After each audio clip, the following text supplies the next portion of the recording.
자, 여러분 반갑습니다. 금융공부 김범곤입니다. 자, 오늘도 신속하고 정확한 투자 정보 알려드리는 투자 클리닉 시간이고요. 자, 이번 시간 주제는 2023년 6월 기준으로 월배당 ETF의 수수료를 기초자산별 종목과 함께 싹 다 분석을 했습니다. 그래서 우리나라에 상장되어져 있는 ETF의 종목도 한번 공부해 보시고, 그다음에 발생되는 분배금, 그다음에 어느 정도의 수수료를 가져가고 있는지 이번 영상을 통해서 싹 다 한번 정리를 해주시면 좋을 것 같고요. 자, 그리고 추가적으로 여러분들이 조금 기억하면 좋은 내용은 월배당 ETF에 투자했었을 경우 신경 써야 될 것은 첫 번째로는 세금 문제가 있습니다. 자, 일단은 월배당 ETF에 투자하는 목적은 월배당을 수령하기 위한 목적이 가장 강할 텐데요. 일단 중요한 것은 우리가 배당을 지급받게 되면 배당소득세라고 하는 것을 15.4%로 과세하게 되어져 있습니다.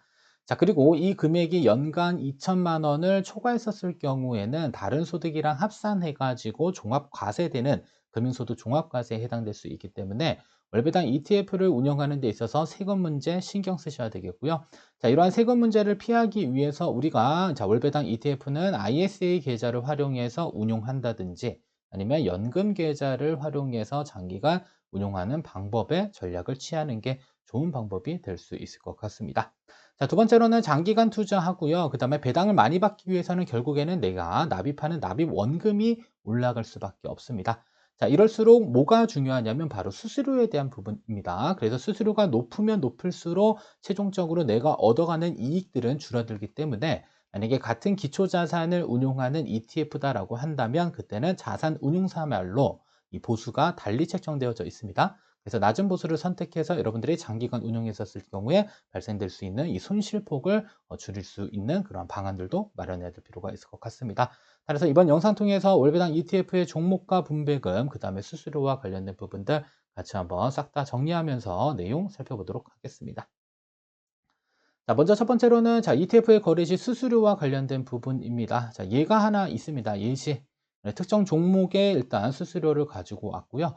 일단 첫 번째로는 펀드 보수라는 게 있고요. 두 번째로는 기타 비용이라는 게 있고, 세 번째로는 매매 중개 수수료라는 게 있습니다. 자, 그러면 문제를 하나 낼게요. 자, 우리가 흔히 네이버 검색을 통해서 ETF 종목을 검색하는데, 우리가 네이버 검색을 통해서 확인할 수 있는 ETF의 수수료는 어디일까요? 1번 펀드 보수, 2번 기타 비용 및 매매 중개 수수료율. 자, 일단 정답은 뭐냐면 바로 펀드 보수가 되겠습니다. 그래서 얘네들을 모두 다 합산하게 되면 0.4 이렇게 되어져 있고요. 우리가 네이버 종목 검색으로 일단 보수를 확인하게 되면 0.4%만 확인이 가능합니다. 자, 그리고 나서 이제 숨은 보수들이 있는 겁니다. 여기에 기타 비용과 매매 중개 수수료까지 합산돼서 알파 수수료가 붙게 되면 이때 총 보수를 확인할 수 있게 되는 것이고요. 자, 총 보수를 확인하기 위해서는 조금 번거롭습니다. 바로 금융투자협회 공시실 또는 각 ETF 종목 투자 설명서에서 확인이 가능합니다. 그래서 이번 영상이 만약에 핫하다라고 한다면 제가 매월 이 총 보수를 한번 비교 분석을 해보도록 하겠습니다. 영상 만드는데 정말 오랜 시간이 걸렸습니다. 왜냐면 상장되어져 있는 ETF 종목들을 다 검색해 가지고요 일일이 입력을 했기 때문에 좀 오랜 시간이 걸렸으나 어찌됐든 간에 여러분들 우리가 투자하기 위해서는 수수료는 펀드 보수가 아니라 총 보수까지, 그래서 기타 비용과 매매 중개 수수료까지 충분히 확인해야 될 필요가 있다는 점만 잘 기억을 해주시면 좋을 것 같습니다. 자, 두 번째로는 각각 기초자산별 월배당 ETF 종목 살펴보고요. 분배율도 잠깐 보고 총 보수까지 보도록 하겠습니다. 자, 일단은 국내 주식에 투자되고 있는 이 코스피 200 지수 추종 월배당 ETF는 두 종목이 있습니다. 첫 번째로는 우리 200, 두 번째로는 타임 포트폴리오에서 만든 코리아 플러스 배당 액티브. 자, 액티브가 붙어 있으면 뭐다? 공격적인 운용을 하는 것이다. 자, 그래서 쭉 한번 분배율을 비교해 보면 이 타임 포트폴리오께 월등히 좋습니다. 월등히. 자, 월등히 좋은데 총 보수 측면에서도 봤더니 또 월등히 좋습니다. 자, 총 보수는 높을수록 좋을까요? 낮을수록 좋을까요? 당연히 낮을수록 좋은 겁니다. 왜냐하면 수수료기 때문에 수수료는 낮을수록 좋다. 자, 근데 안타깝게도 일단은 분배율은 정말 좋습니다. 월 0.5면 곱하기 12 하게 되면 1년에 6%의 배당 수익과 이익이 났다라고 한다면 플러스 알파의 기초자산에 따른 수익까지 얻을 수 있는데, 근데 안타까운 것은 총보수가 조금 높은 편이었다라는 게 조금 안타까운 결과를 초래하고 있습니다. 그래서 어쨌든 간에 우리나라 코스피 200 지수를 추정하는 월배당 ETF 투자하고자 하시는 분들은 일단 총 보수를 신경 쓰시면서 그리고 분배율까지 신경 쓰시면서 투자 의사결정을 내릴 필요가 있다는 점 기억해 주시면 되겠고요. 자, 두 번째로는 커버드 콜 월배당 ETF입니다. 나중에 기회 되면 이 커버드 콜에 대해서는 조금 더 디테일하게 설명을 드리도록 하겠습니다. 자, 일단 커버드 콜은 가장 기본적으로 기초자산이 주식을 한가 가지고 있고요. 자, 두 번째로는 콜옵션 매도 포지션을 가지고 있습니다. 그래서 콜옵션 매도자는 매수자로부터 프리미엄을 지급받게 되고요. 그다음에 매수자가 권리를 행사하지 않았을 경우에 그 이익이 바로 프리미엄만큼 뭐가 지급되냐면 분배금이 지급이 됩니다. 자, 근데 자, 콜옵션 매수자가 자, 권리를 행사하지 않는 이유는 딱 하나입니다. 왜냐하면 내가 상승장에 베팅했는데 주식이 그만큼 오르지 않았을 경우에 대체적으로 콜옵션 매수자는 프리미엄을 포기하고 권리 행사를 하지 않는데요. 자, 어쨌든 간에 이 커버드 콜 전략의 경우에는 일단은 상승이 그렇게 화려하게 발생되지도 않고요. 하락하더라도 일반적으로 콜옵션 매도에 따른 프리미엄이 발생되기 때문에 분배금을 어느 수준까지 확보할 수 있다고 볼 수 있을 것 같습니다. 자, 그래서 현재 상장되어져 있는 이 미국 주식과 그다음에 국내 주식의 커버드 콜 종목은 전체 5개가 있고요. 그다음에 분배율 측면에서는 가장 핫합니다. 그래서 뭐 타이거 미국 나스닥100 커버드 콜 합성 요게 분배율이 1%를 항상 추종하고 있고요. 자, 연 1%가 아니라 무려 월 1%이기 때문에 상당히 높은 수준의 분배율을 지급하고 있고, 그다음에 보수율도 살펴봤더니 0.49 정도면 양호한 편입니다. 자, 그리고 국내 주식의 경우는 커버드 콜 전략이 이제 가장 높은 분배율을 주는 게 KB스타 200 고배당 커버드 콜 종목이 있고요. 자, 분배율은 0.7이기 때문에 상당히 높습니다. 곱하기 12 하면 연간 8.4%가 되는 것이고요. 다만 자, 국내 주식의 커버드 콜 전략에 있어서는 상당 부분 총 보수는 가장 높은 편에 속했다라고 볼 수 있을 것 같습니다. 그래서 내가 투자 전략에 있어서 월배당 ETF를 커버드 콜 전략으로 운영하고자 하시는 분들은 이러한 분배율과 총 보수를 참고하셔서 투자 의사결정을 내리시면 좋을 것 같고요. 자, 세 번째로는 채권 월배당 ETF입니다. 자, 상장되어져 있는 종목 수만 보더라도 전체 6개가 있고요. 우리 포트폴리오 분산 차원에서는 미국 채권의 월배당 ETF도 있고 국내 채권의 월배당 ETF도 있습니다. 자, 일단 미국 채권을 보시게 되면 사이좋게 하이힐드 채권과 그 다음에 미국채가 있고요. 하이힐드 채권은 그냥 쉽게 생각하면 주식과 거의 비슷한 형태로 운용된다라고 보시면 되겠습니다. 이 하이힐드가 바로 뭐냐면 이 투기 종목의 채권들이에요. 그래서 리스크가 좀 크다. 이 리스크는 주식에 투자하는 것과 별반 차이가 없다. 그래서 일반적으로 주식이 많이 상승할 때 이 하이힐드 채권도 많이 상승하는 그러한 결과를 가져오고 있습니다. 그리고 국채는 잘 아시겠지만 현재 미국 국채 금리가 상당히 높은 편이고요. 앞으로 금리가 떨어지게 됐었을 경우에 가격 상승에 따른 추가적인 이익을 얻을 수 있고요. 다만 분배율은 어찌됐든 간에 채권이기 때문에 기초 금리가 떨어지게 되면 일반적으로 분배율은 조금씩 줄어들지 않을까라는 생각을 갖게 됩니다. 자, 어쨌든 간에 미국 채권에 투자하는 것은 하이일드, 그 다음에 미국채 이렇게 두 가지로 구분될 수 있고요. 그 다음에 분배율이 높은 것은 5월 기준으로는 하이일드 채권이 조금 더 높았습니다. 자, 그리고 총 보수 측면에서도 자, 미국 채권은 하이일드 채권이 조금 더 높은 편인데 일반적인 주식과 한번 비교해 보시면 보수가 그렇게 높은 편은 아니다라고 보시면 되겠고요. 그다음에 채권과 관련된 월배당 ETF의 총 보수는 대체적으로 다 낮습니다. 아셨죠? 그래서 주식과 비교했었을 때 채권형 월 배당 ETF의 총 보수는 상당 부분 낮은 편이다. 그래서 어떤 거를 선택하시든 간에 기초자산이 주식인 것보다는 상당 부분 낮은 총 보수를 가지게 된다고 볼 수 있을 것 같습니다. 자, 그리고 국내 채권도 쭉 보시게 되면 일단 분배율 1등은 이게 25-11이 뭐냐면 만기일입니다. 만기일. 현재가 23년도이기 때문에 만기가 한 2년 정도 남았기 때문에 뭐한 단기채 플러스 알파 정도, 한 중기채 정도로 볼 수 있지 않을까라는 생각이 들고요. 그다음에 회사채, 회사에서 발행된 채권에 투자되는 ETF 상품군이다라고 보시면 되겠습니다. 그래서 분배율, 그다음에 총보수는 대체적으로 낮은 편이고요. 나머지 중기 우량채, 그다음에 금융채 액티브와 관련된 채권 포트폴리오를 구성할 때 여러분들이 참고할 만한 사항이다라는 점만 기억하시면 되겠습니다. 자, 다음은 네 번째, 미국 주식 월배당 ETF 중에 최근에 가장 핫한 SCHD. 이 한국형 SCHD의 일단 개념을 잠깐 정리하시면, 자, 일단은 미국에 상장된 기업 중 10년 이상 꾸준히 배당금을 지급한 기록이 있는 100개의 종목을 편입시켜서 이 포트폴리오를 구성하고요. 그다음에 거기서 발생되는 배당을 월 기준으로 지급하는 형태입니다. 그래서 현재 우리나라에 상장되어져 있는 것은 요 신한자산운용에서 만든 상품이 있고요. 자, H가 있는 것은 환해지, H가 없는 것은 환노출이다라고 보시면 되겠는데, 자, 중요한 것은 자, 미래에셋 자산 운용에서도 6월 20일 날 상장 예정이라고 합니다. 그래서 전체 아마 두 가지의 이제 종목이 나올 것 같고요. 아마 보수율 가지고 조금 싸움이 있지 않을까라는 생각이 듭니다. 됐죠?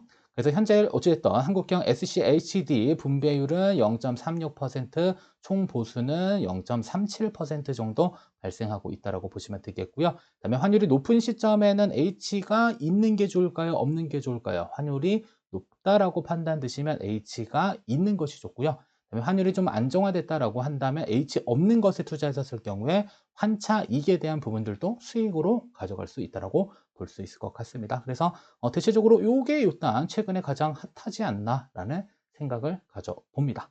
그리고 이제 타이거 미국 배당 다우존스가 6월 20일에 상장 예정이니까 이때 비교할 것은 이제 요 수익률이 아니라 이 총 보수에 대한 부분들을 같이 한번 비교해서 더 낮은 총 보수를 주는 것들로 한번 선택하는 것들도 기준점이 될 수 있을 것 같습니다. 물론 또 분배금도 어느 정도 지급하는지도 살펴볼 필요가 있을 것 같죠. 자, 다섯 번째는 미국 주식 월 배당 ETF입니다. 쭉 봤더니 분배율이 썩 매력이 없습니다. 그래서 저 같으면 차라리 미국 주식 월 배당 ETF에 투자할 것 같으면 차라리 요거, 자, 한국형 SCHD, 자, 이 아이들로 포트폴리오를 구성할 것 같고요.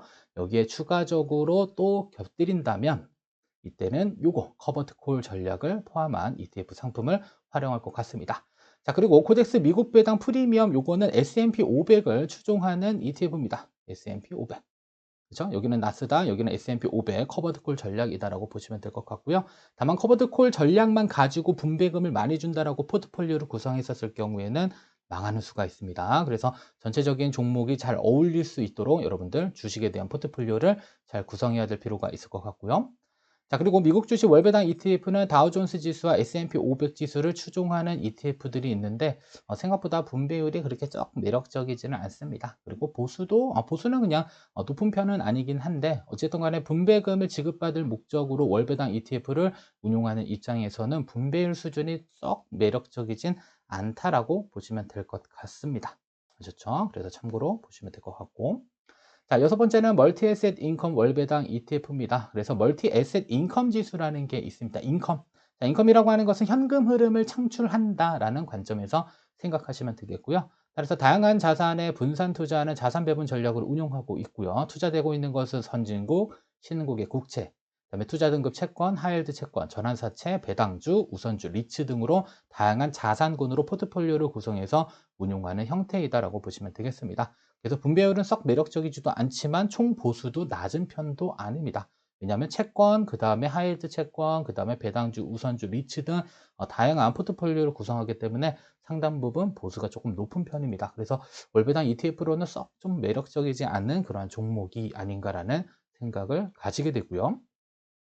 자, 다음 일곱 번째 리츠입니다. 자, 리츠는 월배당 ETF 형태가 있고요. 주식 종목 형태도 있습니다. 근데 우리가 분석하는 기준은 어찌됐든 간에 월배당 ETF 구성군이기 때문에 쭉 보시게 되면 전체 5개, 하나, 둘, 셋, 넷, 5개가 있고요.